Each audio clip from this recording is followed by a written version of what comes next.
Bom, realizamos os Jogos Olímpicos do dia 5 de agosto ao dia 21, o maior evento esportivo do planeta.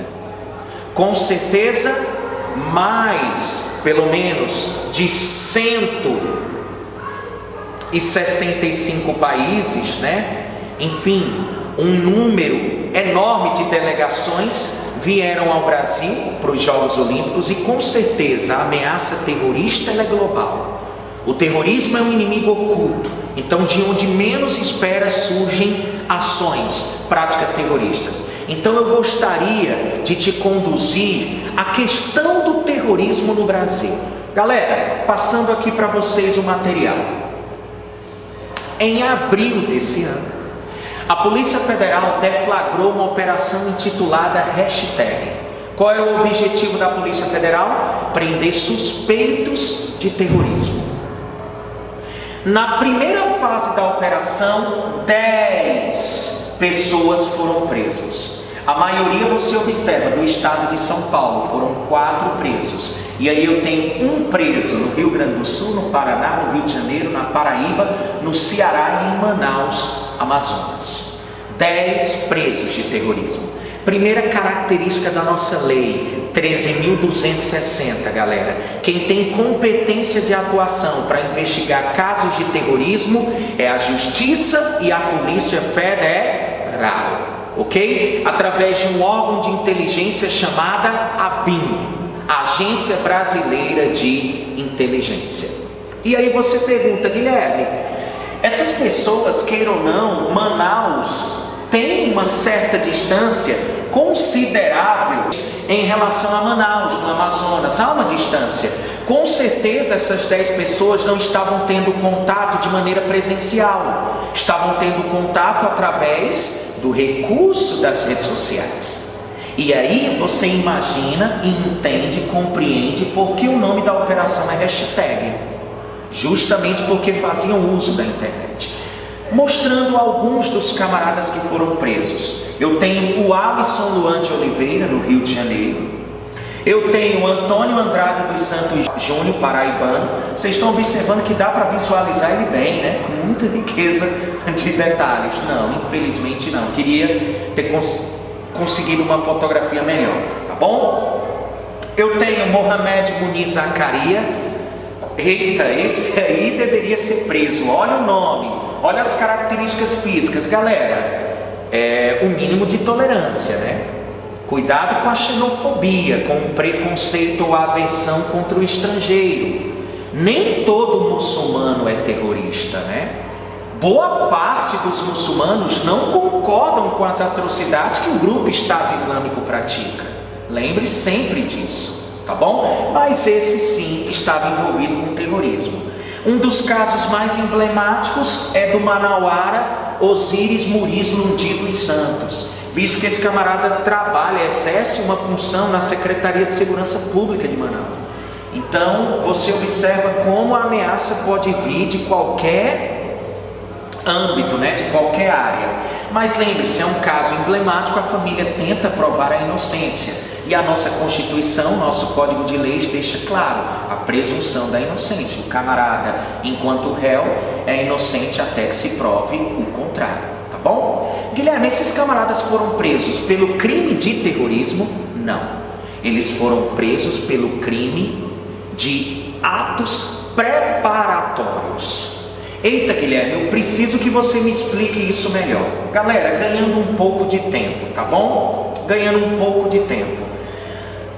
Eu posso analisar o Brasil no contexto do combate ao terrorismo dentro do direito internacional e dentro também do direito interno. Pegando o direito internacional, cara, o Brasil tem uma postura muito legal, gente.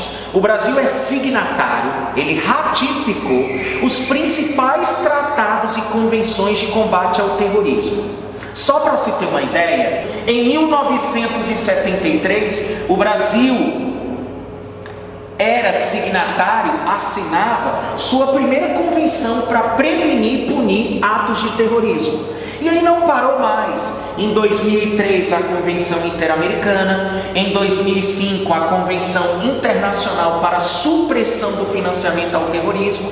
Então, cara, o que eu queria te dizer, o Brasil tem uma postura muito legal. Apesar de que o Brasil não faz parte da coalizão, do grupo formado por 60 países que combatem o Estado Islâmico. Combatem o Estado Islâmico. Isso é um ponto fundamental, galera. O Brasil é muito cobrado. Principalmente porque naquele atentado que ocorreu em Nice, quando o soldado do Estado Islâmico, o lobo solitário, saiu com aquele caminhão branco pesando 19 toneladas, atropelando as pessoas na orla de Nice, uma brasileira, uma compatriota morreu, a Elizabeth Cristina. Então é óbvio que o Brasil deve assumir uma postura mais enérgica com relação ao Estado Islâmico, tá bom? Então você já sabe, com relação ao direito internacional, o Brasil tem uma postura super adequada. E no contexto do direito interno, pode aparecer uma questão aberta no ENAD pedindo isso. O que é que você vai fazer? Vamos nos utilizar da nossa Constituição Cidadã. Apesar de citar que o Brasil aprovou uma lei de combate ao terrorismo, não quer dizer que a expressão terrorismo não já existia na nossa Constituição. Existia apenas uma menção. Então o que é que essa lei faz, galera? Detalha. É um detalhamento do que seria terrorismo. Então vamos pegar aqui o artigo 5º, inciso 43, na Constituição Federal. Faz uma menção ao crime de terrorismo. O terrorismo seria o que, Guilherme? Um crime equiparado a hediondo. Guilherme, peraí, mas o que é um crime hediondo? Toda vida que aparecer essa expressão, Lei Maria da Penha, Lei 11.340 de 2006, que tenta coibir atos de violência de diversas naturezas contra a mulher, mulher aqui entendida enquanto gênero, está completando 10 anos. E o Brasil em 2015 aprovou a Lei 13.104, que é a lei do feminicídio, que torna o assassinato de mulher movido pelo sentimento de superioridade e a mulher na condição de mulher em crime hediondo. O que é que significa isso, Guilherme? Crime hediondo. Você vai se lembrar de 4 expressõezinhas mágicas: inafiançável, imprescritível, insuscetível de graça ou anistia, e não tem redução de pena. Não há previsão de redução de pena. Então você já sabe, o camarada cometeu crime hediondo ou equiparado a hediondo, não há fixação de pagamento de fiança para responder em liberdade, não há perspectiva desse processo tramitar e ser arquivado, não há perdão, não tem anistia, tampouco a redução de pena, beleza? Então é um crime hediondo. Guilherme, peraí, cara, tu tá me dizendo que na Constituição existe essa menção? Existe. Presta atenção. A lei considerará crimes inafiançáveis, insuscetíveis de graça ou anistia, a prática da tortura, o tráfico ilícito de entorpecentes e drogas afins, o terrorismo. Então, galera, observa que é mencionado. É detalhado? Não. E aí eles continuam, definidos como crimes hediondos, por eles respondendo o mandante do ato terrorista, o executor do ato, e podendo evitá-lo aquele que se omitiu, não fez a denúncia. Existe aí o caráter de cúmplice, de cumplicidade.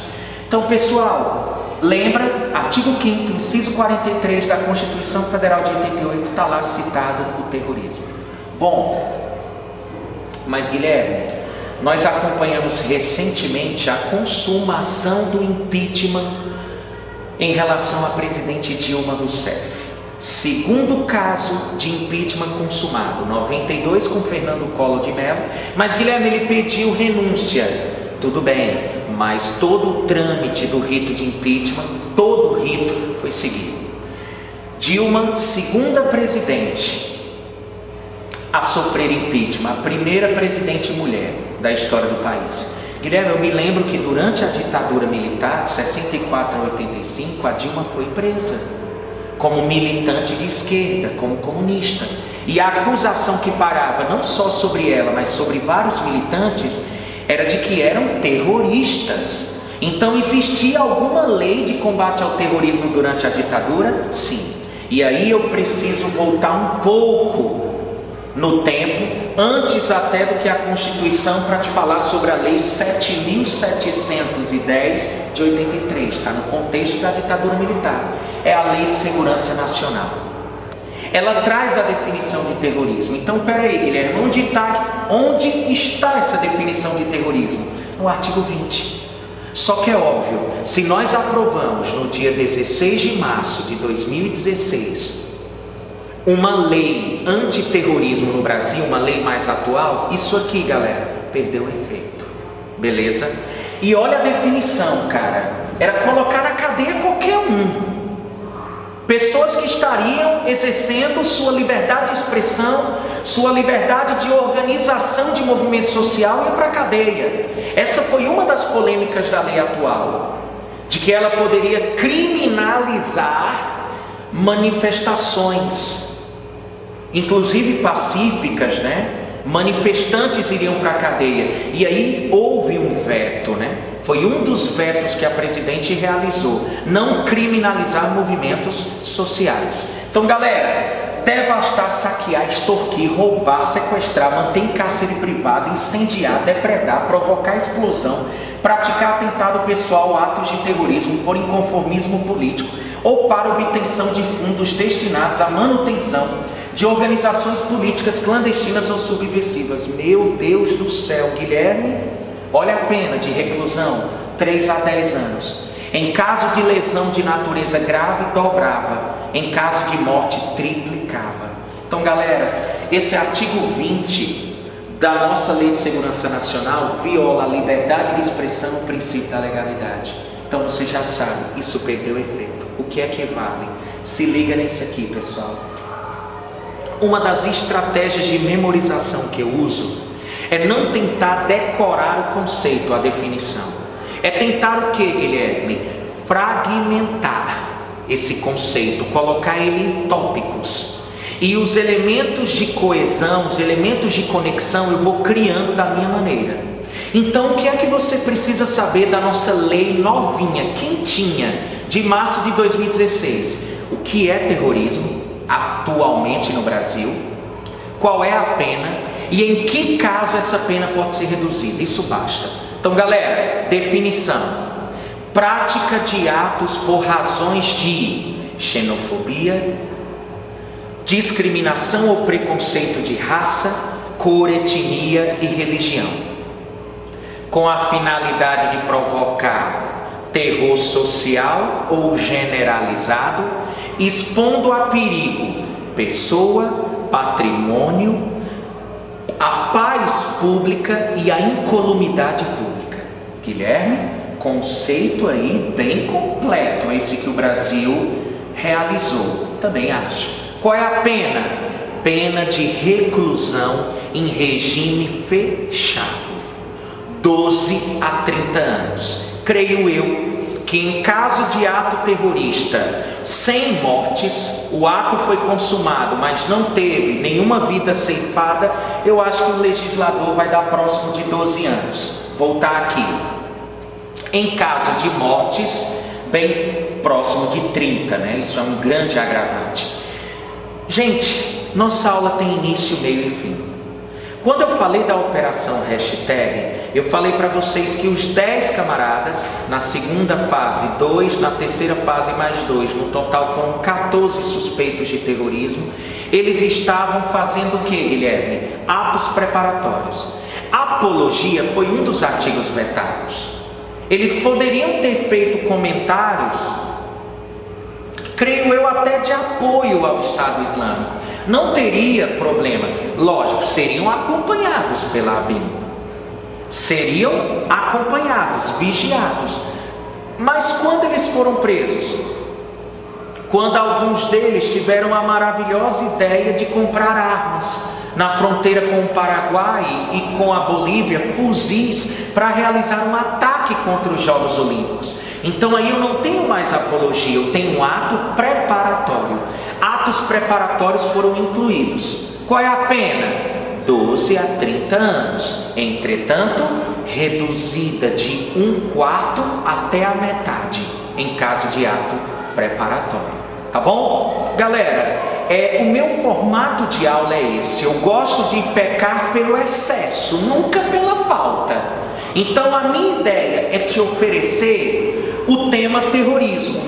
Com certeza, o que tua prova cobrar sobre terrorismo, nós, durante o nosso discurso, com certeza teremos explanado o que vai aparecer na tua avaliação.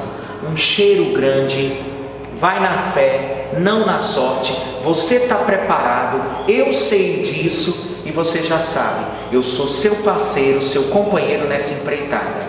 Fica aqui, professor Guilherme Lemos. Até a próxima, se Deus quiser.